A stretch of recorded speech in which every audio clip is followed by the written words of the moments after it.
जो जीवन में कर्ज होता है, मान लीजिए आपने किसी का पैसा चुराया है, तो वो जो आत्मा है वो आपका संतान रूप में आ जाती है और आपको कष्ट देती है, या पत्नी या पति के रूप में आ जाती है, आपको कष्ट देती है। तो आपने जिसके साथ जैसा व्यवहार किया है, how you have behave with the other people, they in this life are your ऋणी। ऋणी मीन्स आपसे उधार लिया हुआ कर्म का आपको बदला लेना है, वो लेंगे। पंडित ने पूरी कुंडली मिलान कर दी, उनके पूरे के पूरे गुण मिल गए, पर उसके बावजूद भी ना तो उनकी शादी टिक पाई। और हम देख रहे हैं कि आजकल क्या क्या चीज़ें हो रही हैं विवाहित जीवन में। तो क्या ये भी जो चीज़ें हो रही हैं ये भी हम लेकर आए हैं अपने पिछले जन्म से? जो अभी क्या है, जो कलयुग में जो है मैरिज और ये सब डिवोर्स और ये सारी चीज़ें इतनी हो गई हैं, इसके कारण जो जेंजी है या न्यू जनरेशन है, उसे कहीं ना कहीं फियर ऑफ मैरिज दिमाग में आ गया है। तो वो डिले करते हैं या डरते हैं या कहीं ना कोई टेंडेंसीज डेवलप कर लेते हैं, कोई साइकोलॉजिकल टेंडेंसीज कर लेते हैं, कोई एबनॉर्मल रिलेशनशिप्स कर लेते हैं। तो उसकी वजह से जो है मैरिज इफेक्ट हो रही है। तो ये पिछले जन्म के संस्कार ही कहूँगा और कलयुग का असर कहूँगा। किसी की कुंडली मिलानी हो विवाह करने के लिए मान लीजिए, तो क्या दोनों की कुंडली में ये मैच हो सकता है कि कौन सा इंसान क्या पेंडिंग कर्म चुकाने आया, और अगर ये दोनों शादी करते हैं तो इनके जीवन में बाधाएं नहीं आएंगी? हाँ, बिल्कुल कर सकते हैं। देखिए, हम लोग भाव मिलान करते हैं कि अगर किसी का पंचम भाव पीड़ित है तो दूसरे का भी पंचम पीड़ित होना चाहिए। किसी का सप्तम पीड़ित है, सप्तम पीड़ित होना चाहिए। किसी का 12वां पीड़ित है तो 12वां होना चाहिए। किसी का अष्टम पीड़ित है तो दूसरे का भी अष्टम पीड़ित होना है। इसका अर्थ ये है कि जो कर्म आपने करे हैं या जिस तरह की आपकी टेंडेंसीज हैं, उस तरह की आपकी पार्टनर की भी होनी चाहिए। किसी की बहुत अच्छी दशा चल रही है एक पीरियड में, 25 साल की मैरिज होती है समझिए, मैरिज के दौरान अच्छी दशा चल रही है, एक की बहुत खराब चल रही है, तो क्या हो जाएगा, वो उसको छोड़ के चला जाएगा। क्या ये अकाल मृत्यु भी कर्ज का ही संकेत होती, क्योंकि उस इंसान के जीवन अवधि तो इतनी ही लिखी थी?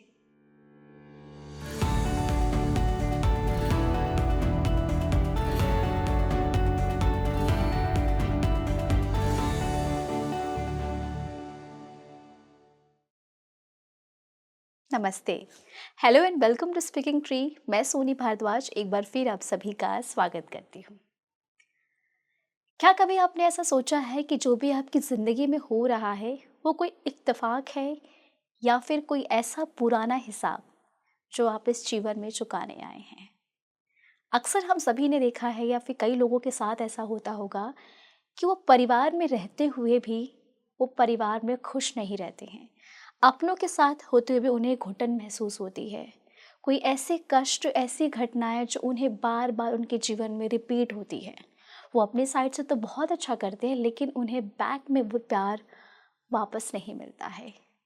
तो हो सकता है कि शायद आप कोई ऐसा कर्ज यहाँ पे चुकाने आए हैं जो आप पास्ट लाइफ से लेकर आए हैं। आपकी कुंडली में ही वो सारी चीज़ें छुपी हुई हैं जो बताते हैं कि आप क्या पेंडिंग कर्मा चुकाने आए हैं।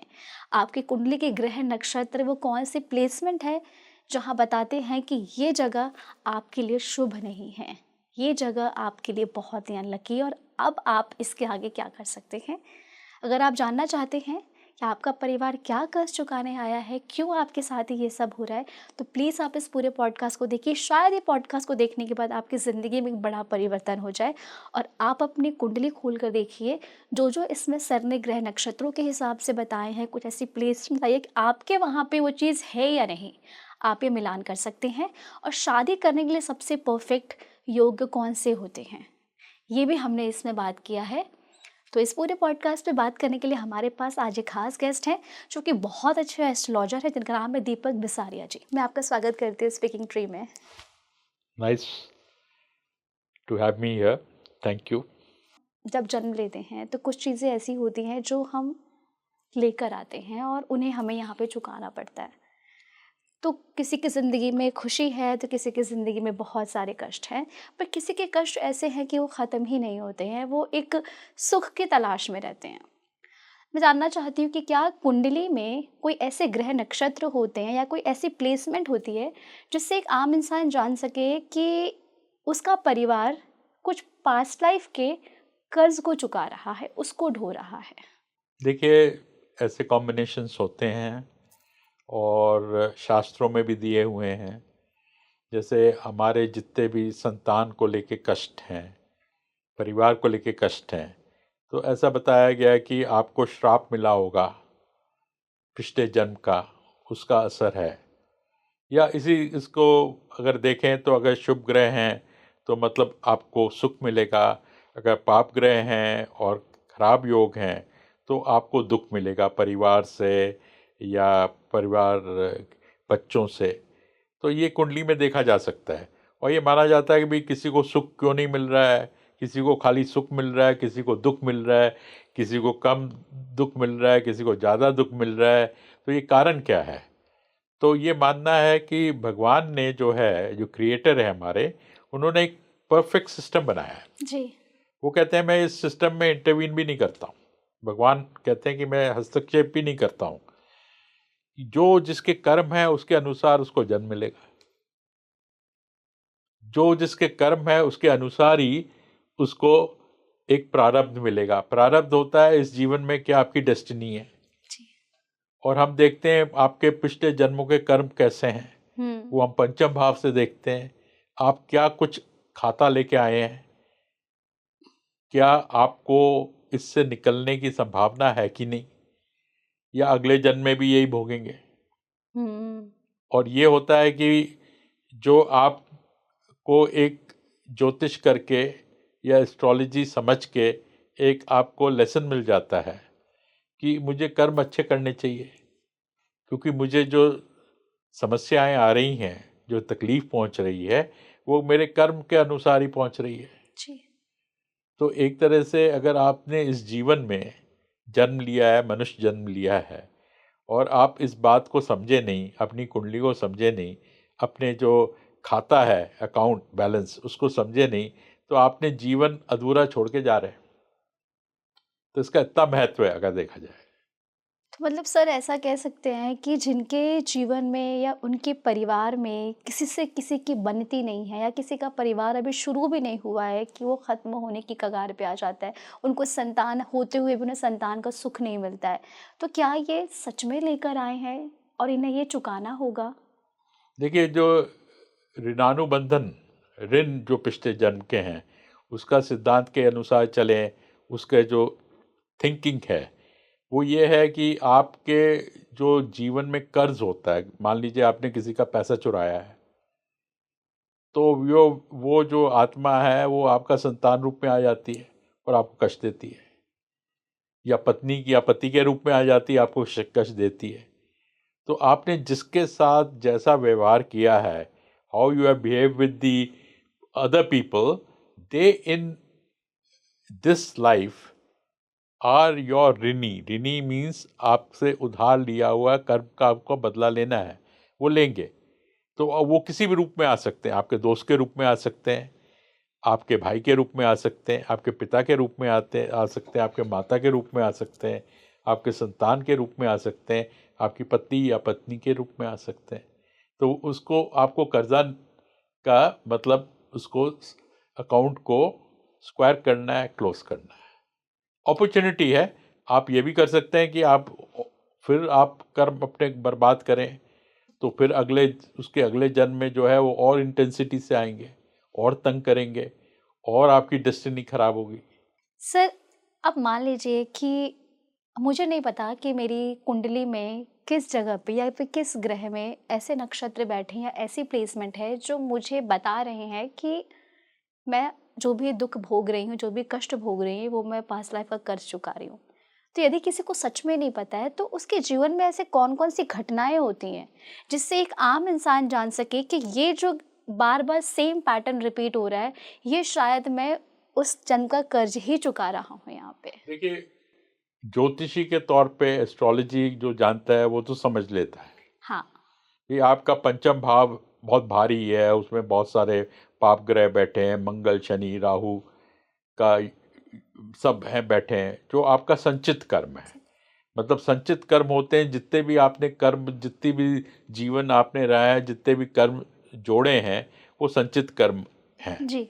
और जो नवम भाव होता है प्रारब्ध का होगा, उस कर्मों का जो हिसाब किताब इस जीवन में कितना वो आपका वाइप आउट हो रहा है, वो प्रारब्ध होता है, डेस्टिनी। और इस जीवन में आपके कौन से लोग संपर्क में आएंगे जो आपके पिछले जन्म में भी आपके कहीं ना कहीं जुड़े हुए थे आपसे, वो भी प्रारब्ध दिखाता है। तो जीवन में, इस जीवन में आपके जो भी आते हैं, ये माना जाता है कि पति पत्नी में तो दुश्मनी होती है, हो जाती है, तो वो कहीं ना कहीं पिछले जन्मों के शत्रु होते हैं या हिसाब किताब चुकाना होता है। तो इस तरह की मान्यताएं हैं, पर ये जो है इसको ऐसे हम, क्योंकि पिछले जन्म के बारे में कुछ हमारे पास एविडेंस है, जैसे कुछ यही मैं जानना चाहती हूँ आपसे कि जिन्हें नहीं पता है उनके जीवन में ऐसे क्या कॉमन संकेत दिखेंगे कि आम इंसान जिसको एस्ट्रोलॉजी का ज्ञान भी नहीं है, कई ऐसे दर्शक हैं हमारे सर जो समझ सके। देखिए, कुछ चीज़ें जो सडन अनएक्सपेक्टेड होती हैं आपके साथ, तो उसको आप देखते हैं तो ये ऐसा तो मैंने सोचा भी नहीं था, ऐसा तो मैंने किया भी नहीं था, ऐसा मैंने प्रयास भी नहीं किया था, जब भी हो गया। हाँ, होता तो है। ये माना जाता है कि ये आपके दृढ़ कर्म है, जिनका फल आपको भुगतना ही है। कोई जीवन आप, कोई आपके इस जीवन में कोई आएगा, साथी बनेगा, दोस्त बनेगा, पति पत्नी बनेगा, संतान बनेगा, कर्ज चुकाने के लिए ऋणानुबंधन होता है। तो इस तरह के जो संकेत है वो वहाँ से आते हैं कि कोई जो, जहाँ से आप अनएक्सपेक्टेड एरियाज से और सडनली कुछ ऐसी घटनाएं घटती हैं। और कहीं ना कहीं आपकी, देखिए, ऐसा माना जाता है कि जो आपकी आत्मा है, आप शरीर तो छोड़ देते हैं, जी। और आत्मा जो है वो एक आपके साथ, एक समझ लो आपका माइंड का जो डिस्क, जो कि ट्रांसपेरेंट है या जो भी है, आत्मा लेके जाती है और अगले जन्म में वो आपके साथ रहता है। उसे हम संस्कार बोलते हैं। जैसे एक काफ़ी कुछ जो रिसर्च करी हुई है कि एक गोपाल करके थे मथुरा जी। में, उनका एक हमारे वर्जीनिया यूनिवर्सिटी में ये रिसर्च हुई है, जी। मतलब बड़े साइंटिफिक तौर पे। तो जिन लोगों को शांति देवी का केस है इंडिया में, और भी बहुत सारे 100-150 केसेस जिनको अपनी जिन्हें याद है। पास्ट लाइफ याद है, वो देखा गया। तो उनमें जो टेंडेंसी होती थी, ये जो गोपाल गुप्ता करके एक केस है, तो वो ऑरेंज जूस बहुत पीते थे, संतरे का जूस। तो इस जन्म में भी उनको ऑरेंज जूस पसंद था। या कोई बिहेवियर या कोई फोबिया हो गया है, भाई आग से डर हो गया, तो पिछले जन्म में कोई एक्सीडेंट हुआ होगा, ऊंचाई से डर हो गया, फोबिया मैनियाज होते हैं, वो मैनिफेस्ट करते हैं। आपको कोई रीज़न नहीं पता, भाई जेनेटिकली तो मेरे किसी परिवार में ऐसा कोई मैनिया नहीं था, ऐसा कोई फोबिया नहीं है, आप में क्यों आया? आप में इसलिए आया क्योंकि आपके जो पिछले जन्म के संस्कार आप लेके आए हैं, जो मतलब कहेंगे कि याददाश्त, जो आपका जो करते हैं लोग, प्रैक्टिस भी करते हैं कि रिग्रेशन करते हैं, आपका past life regression. Past life. तो मैंने पूछा भी किसी लोगों को, कि खुद तो नहीं कराया पर किसी से पूछा, तो बोलते हैं कि जैसे कोई ब्लैक एंड वाइट फिल्म चल रही है, धुंधला धुंधला सा दिखता है, जो प्रश्न पूछते हैं तो पास्ट लाइफ का कुछ आपको ले जाते हैं, आपको हिप्नोटाइज कर देते हैं या माइंड ऐसा कर देते हैं। तो वो पिछले जन्म के कुछ जो है यादें आपके डिस्क में छुपी हुई हैं, और वो कभी कभी एकदम से आप सो रहे हैं, इंट्यूशन आया, एक्टिवेट हो जाती है। तो आपको लगता है कहीं पे किसी जगह आप गए, कहीं पे डेस्टिनी ले गई, जी। वो आपके पास्ट लाइफ से कनेक्ट होती है, तो हाँ। वहाँ पे आप अट्रैक्ट हो जाते हैं। वहाँ की सभ्यता, वहाँ के जो लोग हैं, वहाँ के, उनसे आप एक तरह से पास्ट लाइफ से जुड़े हुए हैं। तो जी। इस लाइफ में भी जाते हैं तो फिर उनसे एक कनेक्शन बन जाता है, बन कनेक्ट बनता है। तो फिर आपको ये एहसास होता है कि कहीं ना कहीं ये पास्ट लाइफ की जो टेंडेंसीज हैं, जिसे हम संस्कार कहते हैं, साइको टेंडेंसीज, या कुछ इस तरह के वारदात जो हैं, या आपके अंदर जो फियर्स, फोबियाज, मेनियाज हैं, लाइक्स डिसलाइक्स है, वो आ जाती क्या ऐसा हो सकता है कि मान लीजिए किसी के परिवार कोई किसी का परिवार ही है, वो अपने कर्ज को चुका रहा है, लेकिन उसमें उसकी संतान का कोई दोष नहीं है, पर फिर भी कभी-कभी परिवार की वजह से भी संतान को भी वो दुख भोगना पड़ता है। क्या ऐसा भी कुंडली में होता है? देखिए, हर एक व्यक्ति जो है वो अपने कर्म अनुसार जन्म लेता है। अगर मान लीजिए एक संतान का जन्म हुआ है किसी भी घर पे, तो उसको भी अपने कर्म का फल चुकाना है। इसलिए आपके परिवार, आपके ऐसे पिता या माता के पास आया जो उसको पूर्ण तरह से सहयोग नहीं कर रहे या उसको सहायता नहीं दे रहे, तो उसको भी अपने कर्म का के फल जो है वो चुका रहा है। तो एवरीथिंग जो है, हर एक चीज हो रही है। आप किस माँ बाप की संतान बनेंगे, कौन आपके भाई बहन होंगे, कौन आपके पति पत्नी होंगे, तो ये दृढ़ कर्म जो होते हैं पिछले जन्म के कर्म के अनुसार जो है ये अनचेंजेबल है, ये हो जाता है। कहीं कुछ हद तक फ्री विल भी होती है। अगर फ्री विल नहीं हो कर्म करने की, तो आप कर्म नहीं करेंगे, न्यू कर्म जनरेट नहीं करेंगे। न्यू कर्म जनरेट नहीं करेंगे तो आपको उसकी जो है अगले जीवन में ना आप कर्म का अकाउंट रिड्यूस कर पाएंगे, ना आप उसको और बढ़ा पाएंगे। तो कर्म तो की आपको छूट मिलती है। ये नहीं है कि everything is predestined, everything is fixed. Gita में भी जो भगवान कृष्ण ने कहा है अर्जुन से, अंत में पूरी की पूरी भगवत गीता उनको पढ़ा के, सिखा के, समझा के कि अब तुम जो मर्जी चाहे कर लो जी। मैंने तो तुमको सब बता दिया, अब तुम्हारी फ्री विल आ गई है, तुम्हें कैसे करना है, तुमको क्या करना है उसका फल तुम भुगतोगे।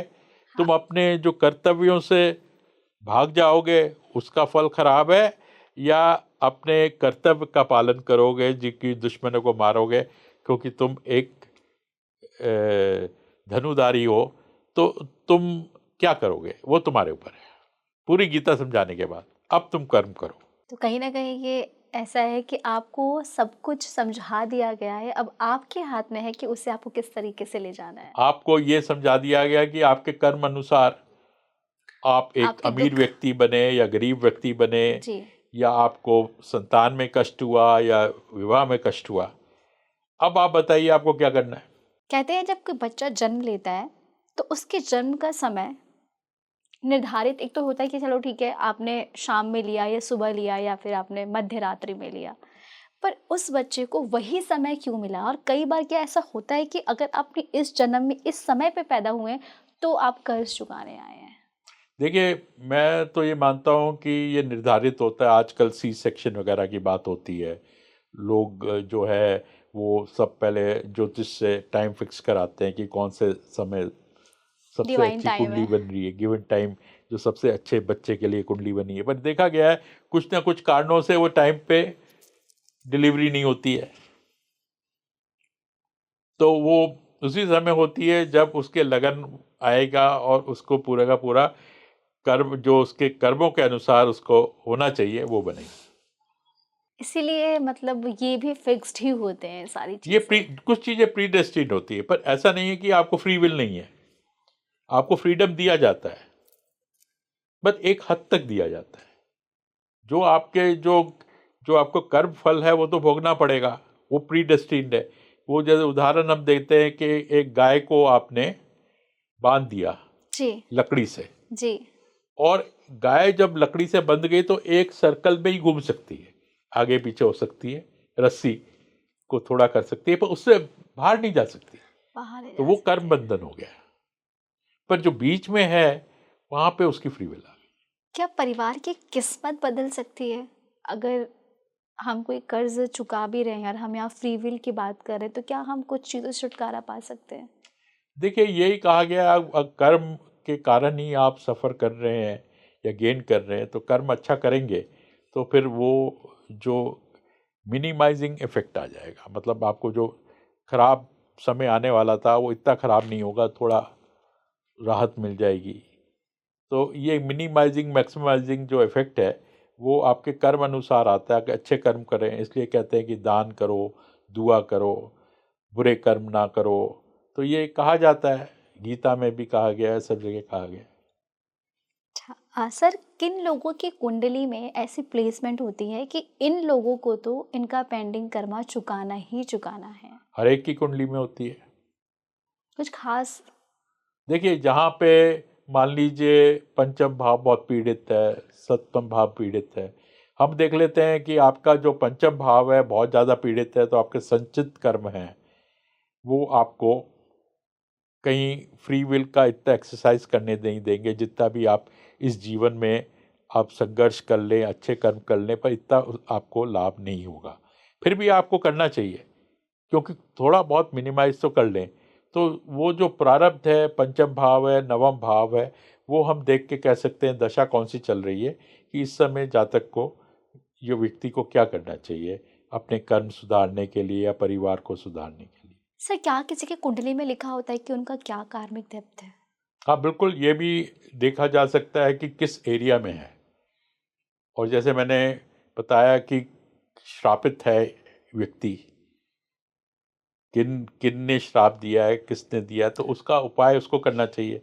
माता का श्राप है, माता वैसे किसी को श्राप नहीं देती, देती नहीं है। संतान को देती, पर अगर है कोई बहुत ही बुरा करा है तो उससे उभरने के लिए बहुत उसको उपाय करने पड़ेंगे, कार्य अच्छे कर्म करने पड़ेंगे। पिता का श्राप है, आपके नौकर का श्राप है, मतलब जो आपके साथ काम करते थे या नीचे काम करते थे। गुरु का श्राप है, गुरु से उसने धोखेबाजी करी है, चीटिंग करी है, उसका श्राप लगा हुआ है। तो ये सारे श्राप जो हैं किस ग्रह, बृहस्पति जैसे गुरु को दर्शाते हैं और शनि आपके नौकर को दर्शाते हैं।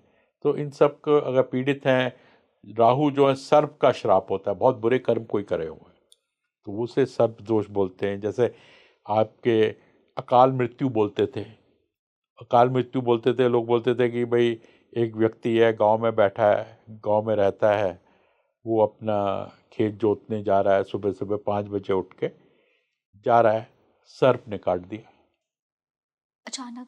अचानक। 16 17 18 20 वर्ष का है, पत्नी भी है, संतान भी है, तो ये क्या है, उसको सर्प दोष भी बोलते, सर्प के काटने का। तो सर्प दोष अचानक कुछ घटना, ये कुछ बहुत बुरे पाप करे, उसका फल उससे आता है।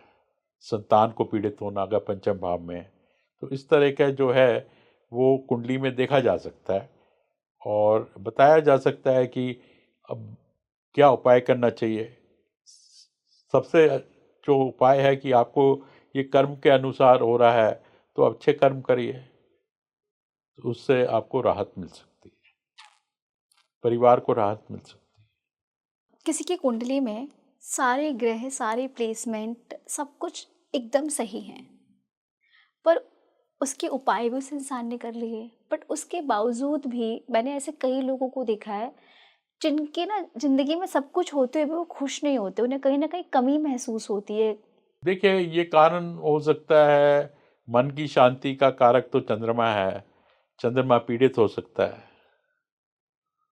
अब मैंने भी देखे हैं ऐसे केसेस जहाँ पे कि शनि का, वो हर एक कुछ होने के बावजूद, सफलता के बावजूद, अच्छी शिक्षा के बावजूद, जातक जो है वो अकेले में रहना चाहता हाँ, है, कहीं ना कहीं कुछ कमी है, हाँ। उसको शांति अकेले में ही मिलती है। परिवार का जो एक रिस्पॉन्सिबिलिटी है वो नहीं लेना चाहता। तो ये जो सब ग्रहों का ही खेल है, ग्रहों जो आपके कुंडली में दिखाई दे जाता है, कारण भी पता चल जाता है। अब जैसे साइकोलॉजिकल कंसल्टेशन के लिए कोई जाता है साइकोलॉजिस्ट के, साइकियाट्रिस्ट के पास, साइकोलॉजिस्ट के पास, तो वो बस पूछते हैं, आजकल तो जो ज्योतिष में पिछले जन्मों में विश्वास नहीं रखते कि आपका बचपन में क्या हुआ था, वहाँ से शुरुआत करते हैं। कोई ऐसा एपिसोड तो नहीं हुआ कि जहाँ पे आपको ये फोबिया आ गया, डर बैठ गया, ये मैनिया हो गया, ये टेंडेंसीज आ गए, ये डिप्रेशन आ गया, आप अकेले रहना चाहते हैं। पर ये हम ज्योतिष में मानते हैं कि ये सब पिछले जन्म के संस्कारों का काम है, वहाँ से ये आता है।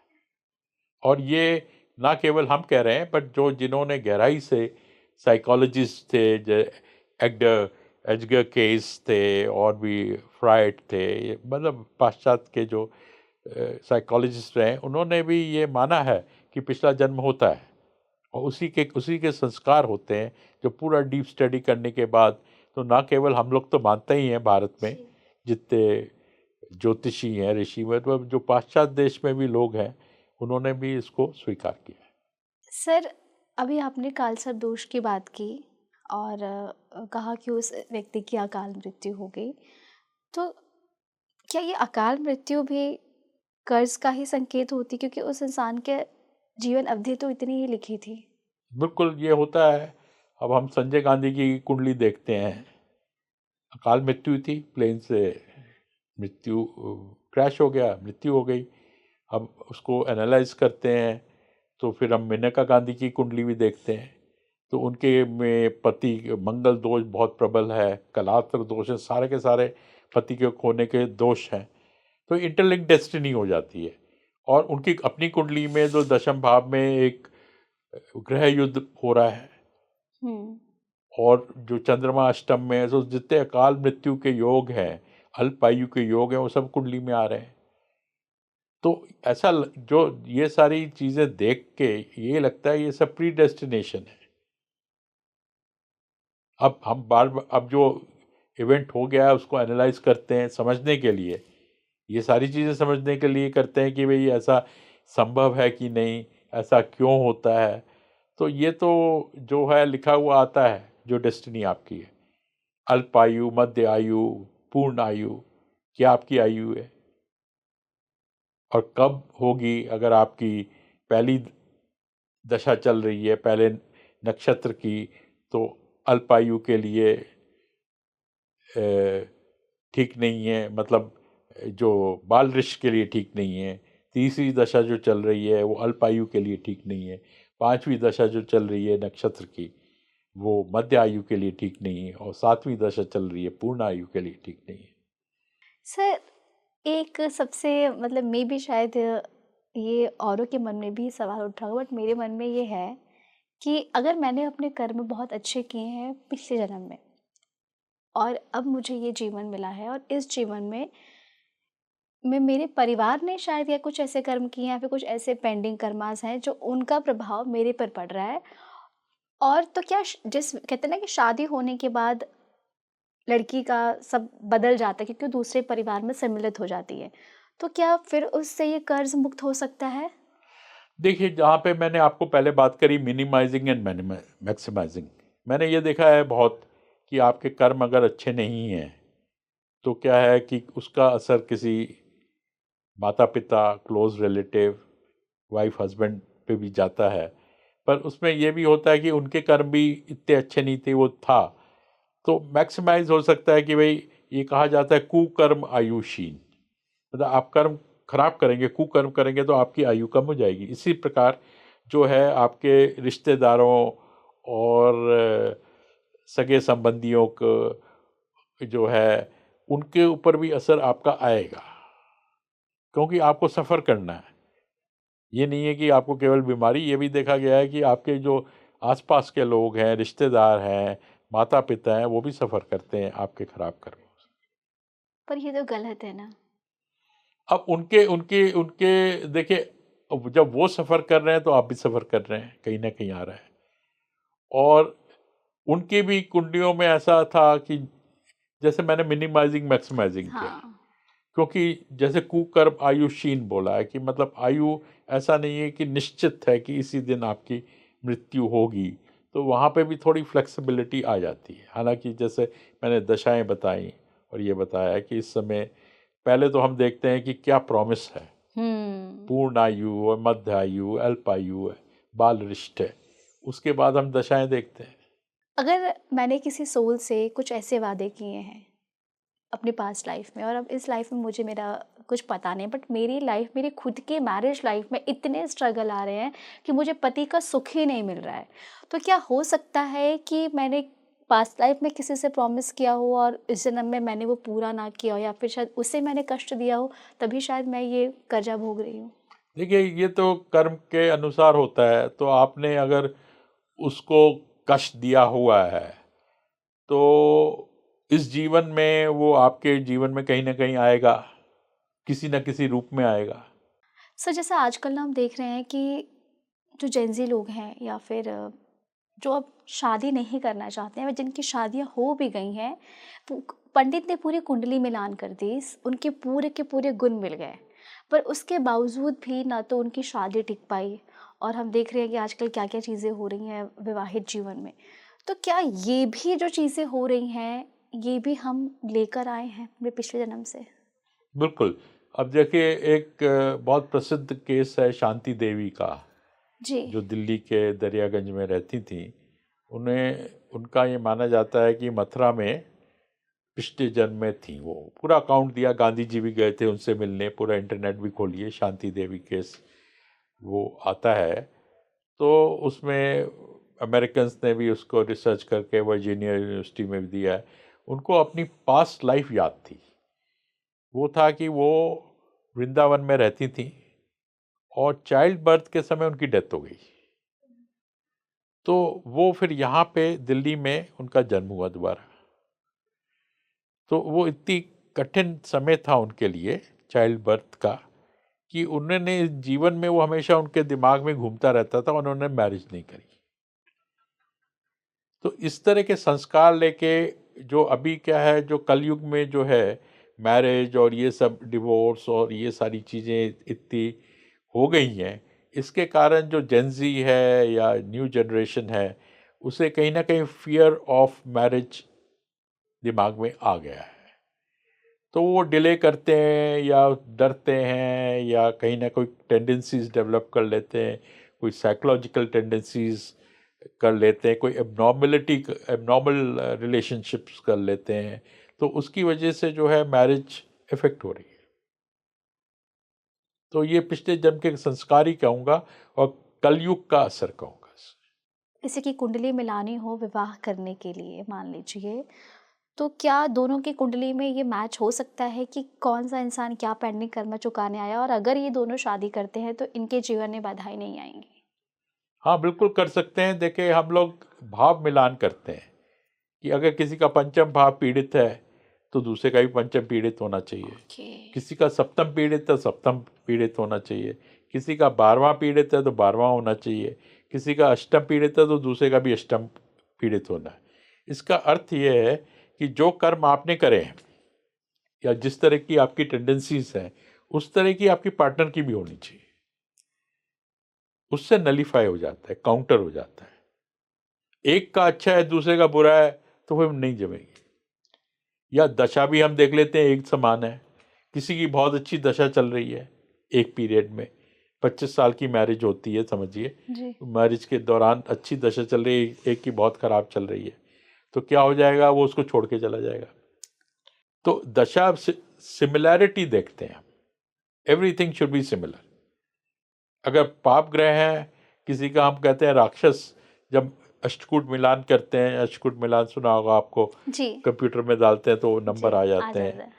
तो उसमें किसी का राक्षस गण है, तो वो जो है जो दूसरे पार्टनर का भी राक्षस ही होना चाहिए। नाड़ी भी जो है वो अलग अलग होनी चाहिए, और गन सेम होना चाहिए। अगर जो गन होता है, क्या कैरेक्टर है, क्या स्वभाव है, किसी का देवगन है तो दूसरे का भी देवगन होना चाहिए। किसी का मनुष्य गण है तो दूसरे का भी मनुष्य गण होना चाहिए। अगर उसमें डिस्पैरिटी हो या डिफरेंस हो तो फिर वो मैरिज नहीं चलती, नहीं निपती। तो सिमिलैरिटी होना बहुत जरूरी है। Similarity of character, similarity of destiny, similarity of जिसमें दशा आ जाती है, और ये सारी की सारी चीज़ें होती हैं जब मैरिज चलने की चांस होती है। आपके जीवन में आपने बुरे कर्म करे हैं तो आप सफ़र जरूर करेंगे, पर longevity of marriage, survival of marriage, वो रहेगा। सर आजकल के जो बच्चे हैं वो कहते हैं कि हम कुंडली या गुण मिलान को नहीं मानते हैं। उन्हें ऐसा लगता है कि अगर आपस में एक दूसरे को लेकर म्यूचुअल अंडरस्टैंडिंग है तो रिश्ते निभ जाते हैं, बट फिर भी कहीं ना कहीं कुछ ज्योतिष शास्त्र में अगर इन चीज़ों को माना गया है तो कुछ चीज़ें तो होती हैं। देखिए, सब कुछ होता है इसी में। अब पहले पहले देखिए, आप कोई भी रिलेशनशिप हो, कोई भी चाहे मैरिज हो, कुछ फेज होते हैं बहुत अच्छे होते हैं, कुछ जब ट्राइंग टाइम आते हैं, चैलेंजेस आते हैं, या कुछ ऐसे सडन अनएक्सपेक्टेड डेवलपमेंट हो जाते हैं, किसी का किसी से अफेयर हो गया, किसी का रिलेशनशिप हो गई, किसी मुद्दा आ गया कि परिवार के साथ, या कुछ छोटी मोटी बातें भी, तो वहाँ पे उसको फिर करना कि हमेशा के लिए, पहले अगर उन्होंने 1-2 साल अच्छे बिताए तो ये नहीं कि पूरे जीवन ही अच्छे बिताए। ये ज़रूरी है देखना। ये देखना ज़रूरी है। तो हम देख लेते हैं कि दशाएं कैसी आ रही हैं, एक फैक्टर ये आ जाता है। दूसरा एस्टकूट मिलान होता है मेंटल मैचिंग का, matching of the two moons, जो माइंड को रिप्रेजेंट करते हैं। और फिर बाकी और पैरामीटर्स हम देख के कि पहले तो लोग सबसे पहले मिलाते थे कि ये अल्पायु है कि मध्य आयु है, लाइफ है कि नहीं इसमें। बहुत जल्दी जल्दी, क्योंकि लोग लड़ाई में जाते थे, मंगल को मानते थे, काफ़ी मंगल कैसा है, मंगल भारी है कि नहीं, मंगल भारी है तो युद्ध में जाएगा, वापस नहीं आएगा, विधवा हो जाएगी। ऐसे केसेस पहले हुई थे, चाइल्ड मैरिजेस होती थी। उसमें केस आया था एक, मैंने अभी पढ़ा ही था, 5 साल की लड़की विधवा हो गई, उसकी मैरिज जल्दी हो गई थी, अचानक डेथ हो गई लड़के की, तो वो जो समाज था उसमें उसको दूसरी शादी करना अलाउड नहीं था, तो all her life she remained a window. तो इस तरह की जो चीज़ें हैं समाज में, वो सारी चीज़ें भी पिछले जन्म के कर्म का फल है। और कहीं ना सर आपने सही बोला कि जो भी व्यक्ति इंसान इस धरती पर कोई कष्ट भोग रहा है, किसी का जीवन सुख नहीं है, किसी की शादी में उनको पति पत्नी का सुख नहीं मिल रहा है, बच्चों का सुख नहीं मिल रहा है, तो ये कहीं ना कहीं वो अपने कुछ कर्जों को ही ढो रहे हैं जो हमने पास्ट लाइफ में किया है। हाँ बिल्कुल, क्योंकि अब हम कहते हैं कि भगवान के यहाँ कोई इंजस्टिस नहीं है, और भगवान का ये हमारा मानना है परफेक्ट सिस्टम अरेंजमेंट है, जो जैसा कर्म करेगा वैसा भोगेगा। आप क्यों कहेंगे कि भाई मुझे देखिए वो आदमी कितना अमीर है, वो इतनी बड़ी गाड़ी में घूम रहा है, उसके इतने नौकर चाकर हैं, मेरे पास कुछ नहीं है, मैं गरीबी में हूँ, तो क्या कारण है? आप किसको दोषी मानेंगे, भगवान को कि अपने आप को? अपने आप को। तो भगवान तो कह रहे हैं कि जो आपके कर्म आपने जैसे करे हैं, वही आपको दे रहा हूँ, मैं वही दे रहा हूँ। मैं तो बीच में हस्तक्षेप भी नहीं कर रहा हूँ, ऑटोमेटिक सिस्टम है मेरा, जो जैसे कर्म वैसा जन्म, वैसे फल मिलेंगे आपको। वैसे ही फल मिलेंगे। अगर हमें सब ये पता ही चल जा रहा है कि हम जो भी यहाँ कष्ट भोग रहे हैं, जो भी हम कर्मों का जो कर्ज लेकर आए हैं, जो चुका रहे हैं, वो तो हमें चुकाना ही चुकाना है, लेकिन अब जो हमारा जन्म होगा वो हमारे हाथ में है कि हम कैसे कर्म करें। हाँ वो है। तो इसलिए जो पूरा संदेश जा रहा है, चाहे गीता में हो, चाहे कहीं पे भी हुआ, कहीं पे भी आप प्रवचन सुनने चले जाइए, यही है कि अच्छे कर्म करो, किसी को दुख नहीं दो, द्वेष ना पालो, किसी के निंदा ना करो, किसी के बारे में बुरा ना सोचो, तो ये सारी चीज़ें। सर एक लास्ट में क्वेश्चन है, इस पॉडकास्ट को एंड करने से पहले मैं पूछना चाहूँगी, सर आपके पास बहुत सारे लोग ऐसे आते होंगे, आपकी गणना के आधार पर अब तक आपने ऐसे क्या खास संदेश है, ऐसा क्या आपने ऑब्जर्व किया है कि हर एक व्यक्ति इस जीवन में ये तो चुकाने ही आया है, ये तो उसे चुकाना ही चुकाना है? देखिए, कहा जाता है कि कुछ जो जो आध्यात्मिक लोग हैं, हमारे ऋषि मुनि हैं, या आजकल के आध्यात्मिक लोग जो कुछ अध्यात्म को समझते हैं, प्रैक्टिस कर रहे हैं, वो उनको चोट लगती है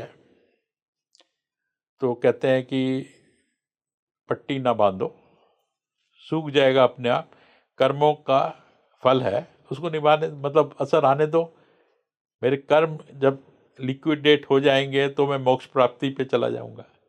तो वो बात है कि जब आपके बुरा समय आता है तो आप मंत्र जाप करिए, प्रार्थना करिए, और उसका गुस्सा किसी और पे ना उतारिए। अगर आप उस अपने आप को असफलता का गुस्सा किसी बच्चे पे उतार रहे हैं, या आपके जॉब में टेंशन हो रहा है उसका असर किसी परिवार के सदस्य पे उतार रहे हैं जो आपको जवाब देने की क्षमता नहीं रखता है, मतलब निर्बल है, असहायक है, चाहे माता पिता भी हो सकते हैं, संतान भी हो सकते हैं, तो आप एक और बुरा कर्म कर रहे हैं। तो वहाँ पे एक संतुलन लाना बहुत ज़रूरी होता है। अक्सर देखा गया है कि पिता जो है वो आए दफ्तर से, अपना गुस्सा निकाल रहे हैं, दफ्तर में कोई डांट वाट पड़ी है या कुछ बच्चों पे या परिवार पे, या कहीं कोई टेंशन हो रहा है बिजनेसमैन का, तो वो तो शराब पीने में टेंशन दूर कर रहे हैं या किसी पे गुस्सा करने पे, असहायक लोगों पे, तो अपने कर्म को और बर्बाद कर रहे हैं। ऐसा नहीं करना चाहिए।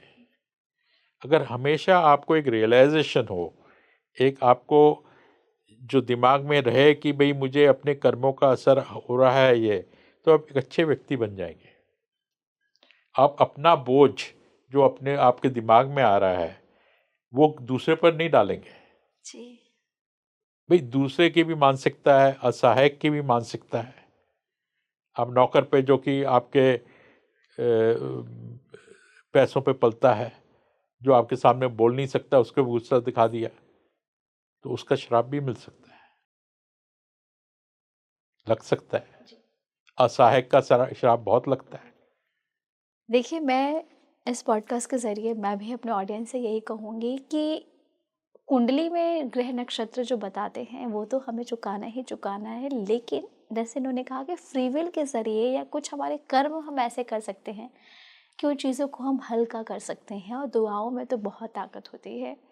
आप अपने कर्म अच्छे करते चले जाइए और जो भी आपके कर्ज हैं वो आप उन्हें चुकाएंगे, तभी आप आगे के जीवन में आप सीखेंगे, लेसन लेंगे और आगे वो गलती आप नहीं करेंगे। फिर भी कुछ आपके सवाल है जो आप सर से पूछना चाहते हैं तो हमें कमेंट करके बताएं। हम नेक्स्ट पॉडकास्ट में आपके सभी सवालों को लेकर ज़रूर आएंगे। तब तक के लिए मैं आप सभी का एक बार फिर से धन्यवाद करती हूँ। सर आपका भी धन्यवाद मुझे इनवाइट करने का, बातचीत करने का।